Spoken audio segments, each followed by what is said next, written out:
열왕기 읽기의 핵심 포인트는 왕들의 역사 너머에 있는 하나님의 일하심을 읽어내는 데 있습니다.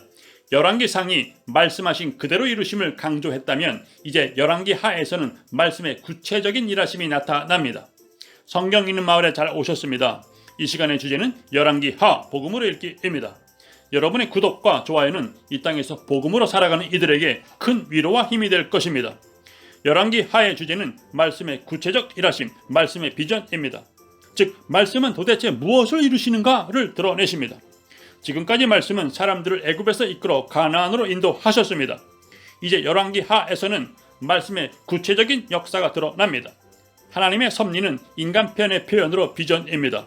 하나님께서는 당신의 뜻과 계획을 사람에게 보여주셨고 그것을 본 사람이 본 그것을 자신의 삶의 전부로 가져왔을 때 감히 비전이라 표현할 수 있습니다.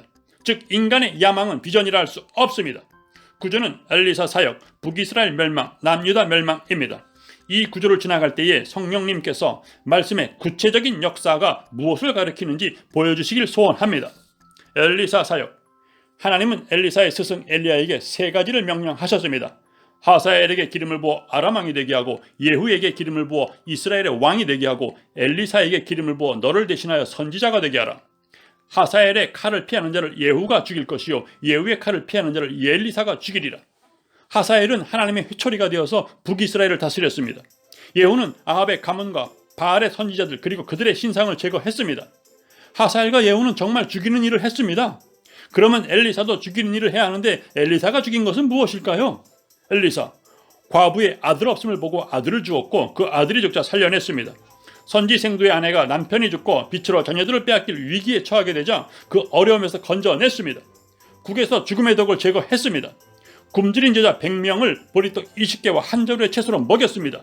아람 군대장관 나아만의 나병을 고쳤습니다. 무엇을 죽였죠? 그 시대에 제약된 가치관을 죽였습니다. 누가 자식 없는 여인의 그 애절한 마음을 돌아보았습니까?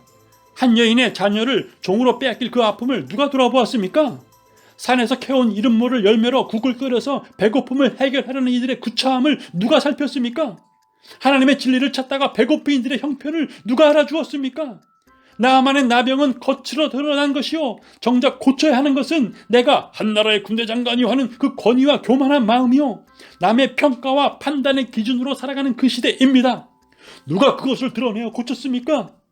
바알이 우상이 된 시대, 즉 풍요와 성공을 쫓아가는 그 시대에 엘리사의 사역을 사람들은 농담으로 여겼을 것입니다. 내가 배부르면 되는 거죠. 다른 사람을 눌러서라도 내가 성공하면 그만이죠. 성경은 정확하게 그것이 그 시대의 죄악이라는 것이고 그 너머에는 거대한 어둠의 세력이 있다는 것입니다. 엘리사는 그것과 싸웠습니다. 스승 엘리야가 아합의 가문 즉 바알과 결탁한 거대한 종교 권력과 영적 싸움을 했다면 이제 엘리사의 사역은 스승이 그 싸움을 왜 했는지 무엇을 위해서 했는지 더 세밀하게 드러내는 것입니다. 그 시대가 어둠의 나라였다면 엘리사의 사역은 그 반대에 있는 빛의 나라를 제시하고 있습니다. 북이스라엘 멸망. 성경은 다음의 사건을 아주 길게 그리고 자세히 기록하고 있습니다. 나병 환자 4사람이 좋은 소식을 가져왔을 때 말씀을 믿지 않던 사람은 밟혀 죽고 말았습니다. 북이스라엘은 그렇게 흑금으로 멸망당했습니다. 남유다 멸망. 히스기야 왕은 거대한 군사 강국 아수르의 위협 앞에서 하나님께 부르짖음으로 승리했습니다. 이것으로 예루살렘의 멸망은 그 성에 기도하는 자 한 사람이 없었다는 것을 알려줍니다. 정말 나중에 예루살렘이 멸망을 당할 때 하나님의 말씀을 믿은 사람은 구스인 한 사람뿐이었습니다. 그는 구스인 에디오피아 이방 사람입니다. 요시야 왕은 종교개혁을 일으킵니다. 이는 300년 전의 예언을 그대로 성취하는 것입니다. 그런데 그가 이 개혁을 시작하게 된 발단은 성전을 수리하다가 율법책을 발견하였고 이 말씀을 낭독하여 들은 것입니다. 성전을 수리하다가 율법책을 발견하여서 읽었으니 그 어둠의 시대에는 성경을 아무도 읽지 않은 것입니다. 지금으로 표현하면 성경이 사람들에게 복음으로 들리지 않은 것입니다. 결국 남유다는 바벨론의 침공을 당합니다. 그들이 자랑하던 성전은 파괴되고 성전의 기물은 남김없이 바벨론으로 옮겨집니다. 백성들은 흩음의 형벌을 받고 말았습니다. 이는 계속해서 선포되어 온 경고의 말씀이었습니다. 그리고 그들은 자신들의 눈앞에서 북이스라엘이 죄로 인하여 흩음의 형벌을 받는 것을 똑똑히 보았습니다. 그래도 그들은 말씀을 들으려 하지 않았고 또 말씀이 들리지도 않았습니다. 흩음은 죄의 형벌입니다. 그렇게 그들은 바벨론으로 끌려가 끝이 났습니다. 그런데 이 길이 죄인을 살리는 유일한 길입니다. 왜냐하면 죄는 죽어야만 해결되기 때문입니다. 이것이 죄를 해결하는 유일한 방법이고 하나님의 지혜입니다. 이 길 마지막에 죄의 형벌을 단번에 죽음으로 받아낸 곳이 십자가입니다. 그래서 하나님은 사랑이십니다.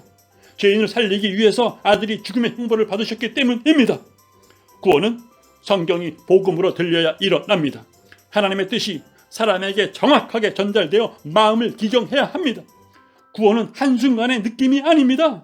구원은 인간의 마음을 갈아엎어 하나님의 뜻을 그 사람의 전생애로 받아들여 이 땅에서 전 마음과 온 힘으로 살아내는 것입니다.